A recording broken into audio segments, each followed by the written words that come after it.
Businesses rely on the uninterrupted flow of data and the constant availability of their applications. So what happens when the unexpected strikes and the systems we depend on grind to a halt? From high-profile outages that capture national attention to countless unseen daily disruptions, IT systems and application downtime has become an unavoidable reality. The consequences can be far-reaching, from financial losses and damaged reputations to the erosion of customer trust and employee morale. But what steps can companies take to minimize these risks and build resilience in the face of an ever-evolving landscape of threats?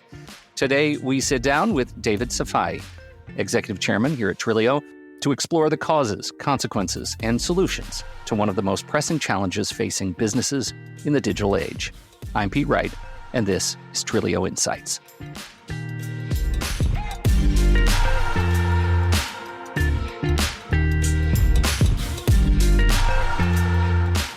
David, welcome to the show. It's about time. Well, thank you for having me. I feel like this is I should say, long-time listener, first-time caller. And, I'll take that. was looking forward to this. We're talking about downtime today, and I wonder if we could start with just an overview of the landscape of the downtime issues that are facing our systems before we get a sense of where Trilio fits into the space. What are the trends you're seeing in terms of frequency and severity?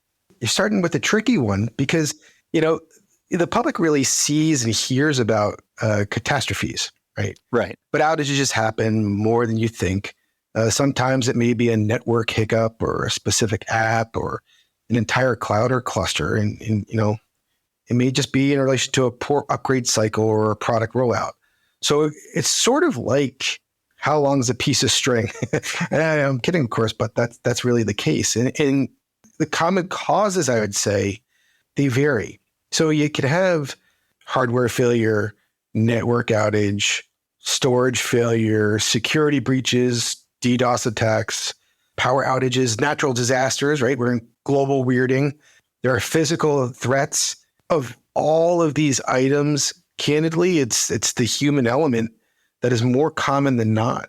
Things like software bugs, ransomware attacks and insider threats, accidental resource deletions, or even sort of playbooks that went wrong, misconfigurations and things of that nature. As we record this, it was just, I think, yesterday that all of the big AI players went down for a while, right? Forcing millions and millions of people to use their brains for a few hours. Oh, God. It's shocking, I tell you.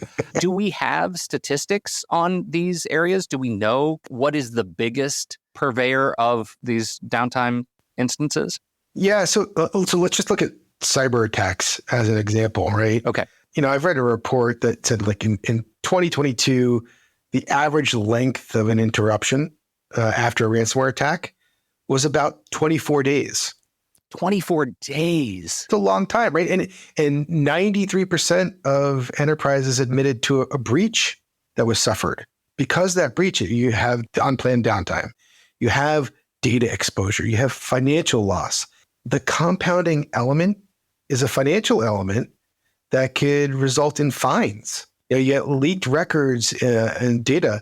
The FCC had handed out over $100 million in fines to U.S. carriers alone. Wow. So we're getting into some of the kind of costs and consequences. I notice downtime when Netflix is out. Yeah. Right. That's usually some Amazon something has gone south and many sites are offline. How do you, from the perspective of Trilio, calculate and frame the discussion of outage for your customers? A few years ago, Facebook had, and its family of applications, had 6-hour global outage due to a configuration issue. A configuration issue. Okay. Right. The estimated downtime, the ad revenue that was lost was $100 million. In 6 hours. Right. So that's 17 million per hour. That's like $250,000 per second. Yeah. Poof, gone. That's extreme, but ultimately the costs vary depending upon size of the organization, how extensive the outage is, how long it lasts, and there's a number of other factors. It makes me think about the cost to me when my services that I rely on are out and I can't work, right? That is a force multiplier when you think about just the income that companies are bringing in that is lost when services are down. But I can't bring in income either right? Like that's a direct impact and significant. Oh, Pete, I tell you, Siemens put out a report that said the Fortune 500 lost about 1.5 trillion a year in planned downtime. Mind-blowing figure, right? Wow. These are dollars that we're talking about, and beyond those staggering numbers.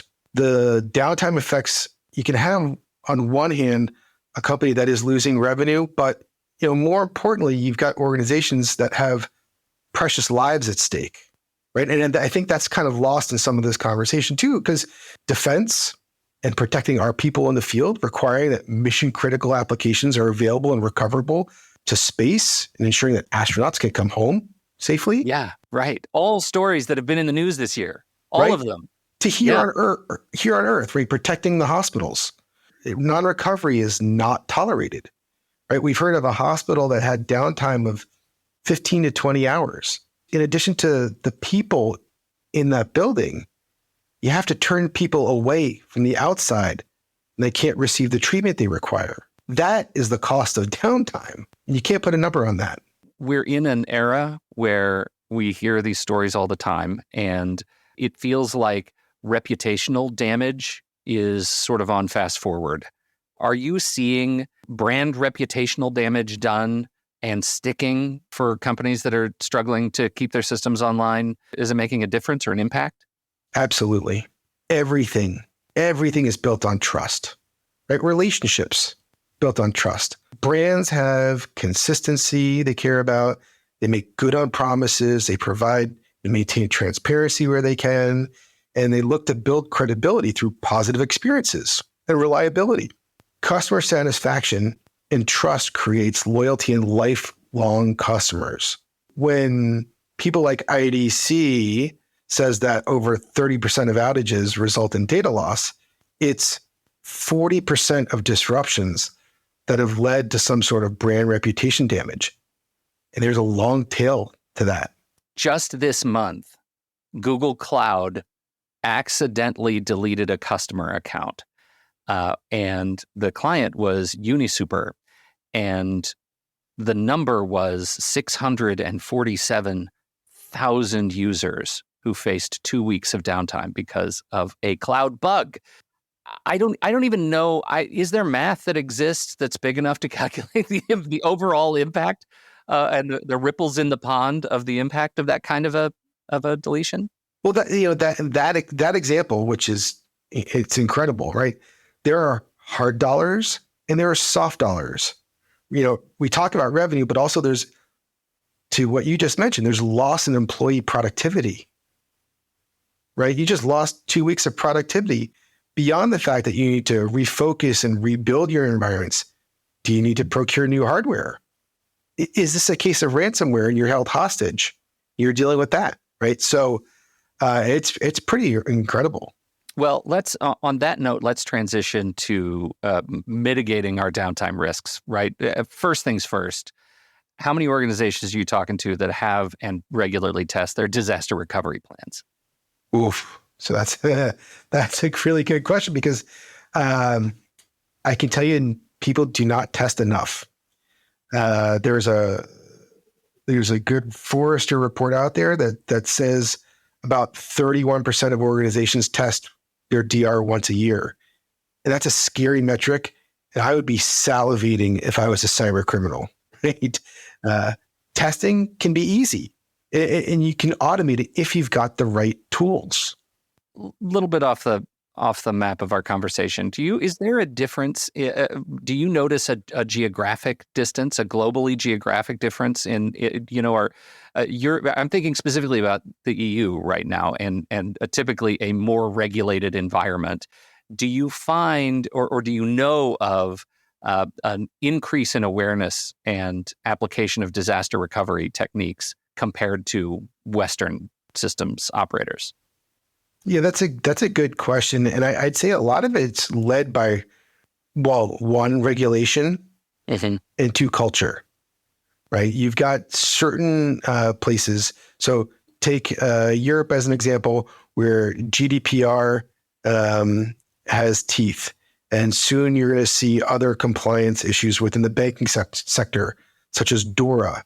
And so people need to understand their liabilities and the holes that they have that they need to plug, or they could see some severe fines. Now, when I talk about geography, you have some other people from a culture perspective who require backup and disaster recovery as a day zero or day one operation. Because if you're in South Korea, you're always trying to prepare yourself. And that's a scary thing too. And that's just part of the culture. And so backup and disaster recovery is a very important thing to South Koreans. I mean, my hunch is there are going to be people who listen to this who agree with you, who are inside system operators and hear, yeah, we probably don't test our DR systems enough, right? This is the look of shame. So what should they be looking for when you think about like Monday morning, 8 a.m., day one? How do we get started? You got to make sure you invest in an option that's built for the technology you're using. Legacy solutions are not going to cut it for cloud native applicationists. Well, this is interesting though, right? Because I did to the Google example, there's every bit of a reason for operators to think, okay, well, if everything's on Google Cloud, surely they've got their systems covered. This will never happen until 647,000 people get their user accounts deleted. It's a huge fallacy. It's incredible. The number of times I've had conversations about this, where they say, oh, we just trust our public cloud provider. They're there to provide you with the infrastructure to run your applications. They're not there to provide you with application or data protection. That's a level of granularity that you're not going to receive. And they don't know your applications like you do. They don't know the data that needs to be protected, right? When we're talking about cloud native applications, it requires this intelligence in recovery. It can't be a hammer, right? You're trying to reorchestrate a point in time as quickly as possible, while the cloud providers provide you with plumbing to the house, right? You have to be the one to understand what fixtures that you want and how to guide the rest of the stuff inside the house. Yeah. Applications are constantly changing. They're constantly evolving. They're constantly scaling. You understand your application. You need to have something that is application aware and solutions that are tailored and native to those environments. The application awareness and protection, recovery, awareness extends beyond just the technical sphere, right? We have these. We've already brought up reputational areas. And we're talking about the EU, we've talked a little bit about compliance areas and operational areas. So we have these arms, right? Technological, operational, reputational, and compliance for building out a disaster recovery plan. When you're looking at organizations building out these systems, how important is it to equally address all of these? Or are we just really focusing on the tech? We're empowering the customer, right, to have and enabling them to recover so they can achieve the level of resiliency that they require, right? So they may have service level agreements that they need to adhere to, whether it's internal or external, right? Expectation around these service levels really goes back to that trust comment that I made earlier in discussing brand. SLAs provide guidelines on response times, resolutions time, overall service quality. And really, in the end, all the parties are aware of the expectations and the outcomes, and things like SLAs provide a good guide for managing the costs associated with the downtime you're allowed to accept and all the procedures that you want to wrap around it. So it really comes down to the amount of risk that you're willing to take on, too. In the hierarchy of the organization, who owns disaster recovery? Everyone. Yeah, I think this, the conversation around disaster recovery in general, you're starting to see this as a KPI in the boardroom because God forbid something does go down and there is a ransomware attack. Can I recover? So while a lot of our conversations have been at the managerial level or the architects, the edict for this goes much higher up. What's it looking like for us moving forward? What is our future outlook? Is it just ransomware all the way down? As a company that's witnessed recovery of business critical applications firsthand during time of crisis with folks, making sure the right tools are in place, right? You wouldn't give a scalpel to a lumberjack, would you, right? If you're planning properly and you're prepared, the more you put in, the more you'll get out. And the best thing that happens is that if you plan and you test, my advice is to get smart, do research, understand that things like high availability does not mean disaster recovery. High available systems are ones that aim to stay online as often as possible, but downtime can still occur in highly available systems.